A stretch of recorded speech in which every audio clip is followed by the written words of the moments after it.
দিগন্তজোড়া সূর্যমুখী ফুলের ক্ষেত, ফুটে আছে হাজার হাজার হলুদ বর্ণের সূর্যমুখী ফুল, যা প্রকৃতি প্রেমীদের মন মুহূর্তেই আন্দোলিত করে তোলে। সামাজিক যোগাযোগ মাধ্যমে বাগানের সৌন্দর্যমণ্ডিত দৃশ্য ছড়িয়ে পড়লে এর আকর্ষণ আরও বহুগুণে বেড়ে যায়। তাই সেলফি তুলতে শেরপুরের বিভিন্ন প্রান্ত থেকে প্রতিদিন ভিড় করছে দর্শনার্থী। আমি আসছি, আমার ভালো লাগছে সূর্যমুখী ক্ষেত। এমনি ছবিতে দেখি, আজকে বাস্তবে দেখতেছি, অনেক ভালো লাগলো। 30 টাকা দেখছিলাম ঝুঁকতে নেয়, কিন্তু এখানে আসার পর দেখলাম 50 টাকা নিচ্ছে। আমি বলবো সবাইকে আসলে ভালো লাগবে সবার। শহরের কাছেই যে আমাদের সূর্যমুখী বাগানটা করেছে, ইনি আসলে এন্ট্রি ফি বড় ফ্যাক্টর না, সেটা হলো যে আমাদের যে এখানে আনন্দটা, এই আনন্দটা সবচেয়ে আমরা মেমোরি হিসেবে রেখে দিয়েছি। আমাদের শেরপুর শহরে এরকম একটা জায়গা আসলে ভাষা প্রকাশ করার মতো না। আমাদের শেরপুর শহরের ভিতরে আর কি মানে ঘোরার জায়গাটা একদম কম, পাহাড়ের এলাকা একটু দূরে আছে, সেই জন্য শহরের ভিতরে একটু আনন্দ নেওয়ার জন্য এরকম একটা জায়গার তুলনা হয় না। আমরা যে মেমোরিটা নিয়ে যেতেছি সাথে করে আমাদের, সেই মেমোরিটির তুলনায় এই এন্ট্রি ফি কিছু না। সূর্যমুখী ফুলের ওইটা দেখে আর কি এসে দেখলাম অনেক সুন্দর ফুলগুলো। আর আপনার সূর্যমুখী ফুল তো সবসময় ফোটে না, শীতকালীন ফুল দেখে ভালো লাগতেছে, বাচ্চা কাচ্চা নিয়ে আসছি, এই আর কি।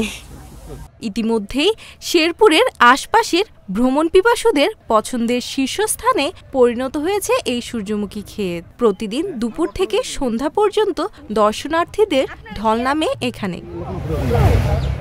এখানে প্রবেশ করতে মাথাপিছু 50 টাকা ফি দিতে হয় মালিকদের।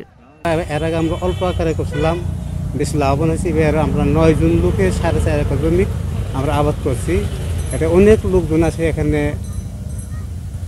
ফটো করতেছে, বিভিন্ন আনন্দ উপভোগ করতেছে। আমরা এখানে কৃষি অফিস থেকে আমাদের বীজ সার দিছে, আর বাকি খরচগুলি আমাদের নিজের খরচই। আমরা লাভের আশাই করছি, এর আগেও লাভ হয়েছিল, এমন ব্যাপক আকারে করাতে লাভ আমরা খুঁজতেছি। লোকজন আসে আনন্দ উপভোগ করতেছে। অনেক সুন্দর মনোরম পরিবেশে সবাই এসে ছবি তুলছে এবং সবাই দেখছে যে অনেক সুন্দর সূর্যমুখী ফুল ফুটেছে পুরা বাগানে। সবাই অনেকজন আসে, এখানে আসার পরে ছবি তুলে ঘুরে এবং সবাই ফ্যামিলির সাথে আসার পরে ঘোরাফেরা। শেরপুরের মাটি সূর্যমুখী চাষের জন্য বেশ উপযোগী। গত বছর সূর্যমুখী চাষ কম হলেও এবছর চাষ বৃদ্ধি পেয়েছে। জেলায় এটি একটি কৃষি পর্যটন কেন্দ্র হিসেবে গড়ে উঠেছে। এবছর আমাদের শেরপুর সদর উপজেলায় আমরা একসাথে প্রায় 15 বিঘা জমিতে সূর্যমুখীর আবাদ করিয়েছি কৃষকদেরকে বিভিন্ন প্রকল্পের প্রদর্শনীর মাধ্যমে। সূর্যমুখী তেল কিন্তু যারা হার্টের পেশেন্ট তাদের জন্য অত্যন্ত উপকারী, কারণ এটার মধ্যে লিনোলিক অ্যাসিড থাকে এবং এটা বাচ্চাদের জন্য কিন্তু এই তেলটা অনেক বেশি উপকারী। মানে সূর্যমুখীর তেলের বাজার মূল্য অনেক বেশি। তো আমরা কৃষককে দিয়ে মূলত এই নতুন ফসলটা এই জন্যই করাতে চাচ্ছি যে তারা কৃষকরা এই সূর্যমুখী আবাদ করে লাভবান হবে, মানুষের উপকারও হবে। পাশাপাশি যেটা হয়েছে আসলে আমরা বোনাস হিসেবে যেটা পেয়েছি, সূর্যমুখীর মাঠটা আমাদের কৃষি পর্যটনে পরিণত হয়েছে। অনেক দর্শনার্থী আসছেন প্রতিদিন সূর্যমুখী দেখতে।